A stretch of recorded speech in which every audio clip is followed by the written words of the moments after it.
É muito importante você se demonstrar interessado pela empresa ou pelo recrutador no qual você está indo. Por mais que você esteja ou não esteja, não vou entrar nesse mérito agora, mas se você quer realmente ser aprovado, é muito legal você ter perguntas para o recrutador também. Então, no caso, no final de toda entrevista, ou praticamente toda, o entrevistador sempre vai falar: tem alguma dúvida? Tem alguma pergunta? Tem algum questionamento? E é nessa hora que você pode se destacar um pouquinho mais e fazer, de fato, perguntas genuínas ali para o recrutador. Então, perguntar ou do dia a dia, perguntar da área. Você pode perguntar, tipo, para uma pessoa... No caso aqui fosse uma entrevista, você me perguntasse... É isso que eu ia te fazer umas perguntas. Quais seriam as perguntas genuínas que você faria? Então, perguntar, no seu caso, como recrutadora, qual as principais características que você enxerga que um candidato tem que ter para ser aprovado ou para ser efetivado futuramente? Então, perguntar também, ou até mesmo da rotina, tipo, como é que funciona, aí vai variar muito de acordo com a empresa, mas perguntar, tipo, como é que funciona a sua área dentro da empresa? O que você mais gosta de trabalhar nessa empresa? E perguntando essas coisas que mostram que você realmente quer trabalhar lá futuramente e você está interessado, e aí faz até o recrutador pensar, tipo, nossa, é verdade, o que será que eu mais gosto de trabalhar aqui? E aí dá para ficar uma conversa mais descontraída também nesse ponto. Vai inverter a entrevista. Você começa a entrevistar o recrutador. E quais são as áreas que você vê com maior destaque, com maior chances de crescimento e probabilidade aí, mediante todo esse novo cenário que nós estamos vivendo, né?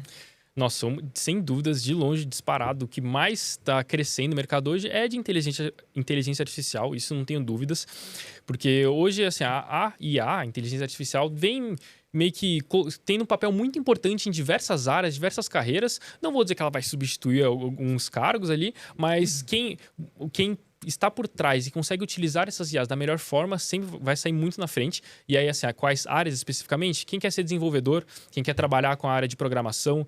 Então, pode ser programador tanto front-end, back-end, full stack, pode ser pessoas que se especializam em entender o que é machine learning, o que é LLM, linguagem de máquina. Então, todas essas partes envolvendo muito mais programação é uma área que está muito em crescimento, tem cargos que pagam muitos e, tipo, as empresas estão realmente procurando profissionais que entendam bastante disso. Então, é até um gap, um espaço muito grande no mercado para quem quer seguir nessa área. Então, é uma oportunidade bem grande aí. E outras áreas, para quem não gosta disso, falando, meu Deus, programação não. Olha, acho que programação é de fato o que mais vem em mente, mas para ser bem sincero, é muito amplo e tem algumas áreas que acho que que sempre vão ter oportunidade, vão ter espaço. Algumas áreas que são bastante essenciais. Então, acho que uma que está bastante alta é a área financeira. Então, a área financeira, onde eu trabalho hoje, por exemplo, é uma área que é indispensável para qualquer empresa. Então, a área de marketing, acho que está bastante em alta também, principalmente com o crescimento das redes sociais. E aí, um nicho específico dentro da área de marketing, que está bastante em crescimento, é trabalhar com influenciadores. Então, esse trabalho, esse marketing de influência, né, que fala, está bastante em crescimento, porque atualmente, eu não vou saber trazer um dado exato, mas eu sei que a quantidade de influenciadores e pessoas que produzem conteúdo cresceu, assim, absurdamente. E eu não digo influenciadores que nem, sei lá, grandes nomes de mercado, sei lá, Virgínia, ou pessoas que têm milhões de seguidores, mas até micro e nano influenciadores, pessoas que têm até, sei lá, seus 5, 10 mil seguidores, até pessoas com menos disso já têm um papel muito importante, muito relevante ali. Então, essa parte, o marketing de influência é algo que está crescendo bastante também. Então, acho que daria para colocar assim. E você está pensando o quê? Já tem alguma coisa em mente aí para...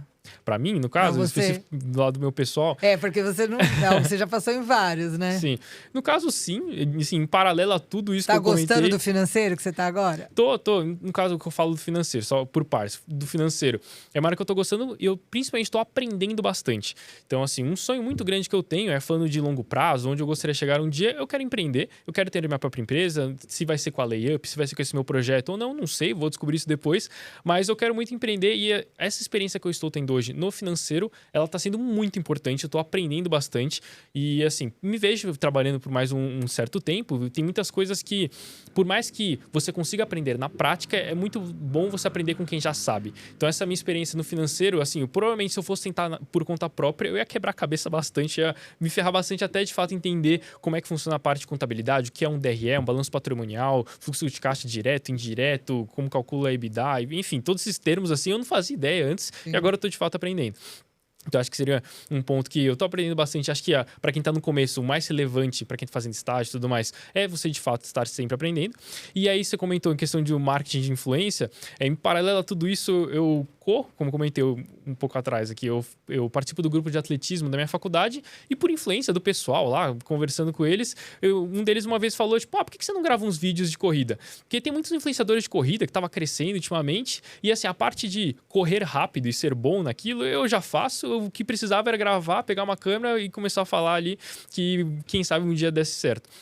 E aí, no caso já faz acho que uns 2 anos que eu comecei a postar uns videozinhos bem informais ali em TikTok, Instagram, sobre corrida. E não sei onde isso vai dar. Eu levo isso muito mais como um hobby, um prazer ali do que um cargo, uma profissão. Se estourar e der certo e virar uma Manu City algum dia, tudo bem, tá tudo certo. Mas por hora eu levo mais como um projeto à parte, como se fosse um hobby, vou colocar dessa forma.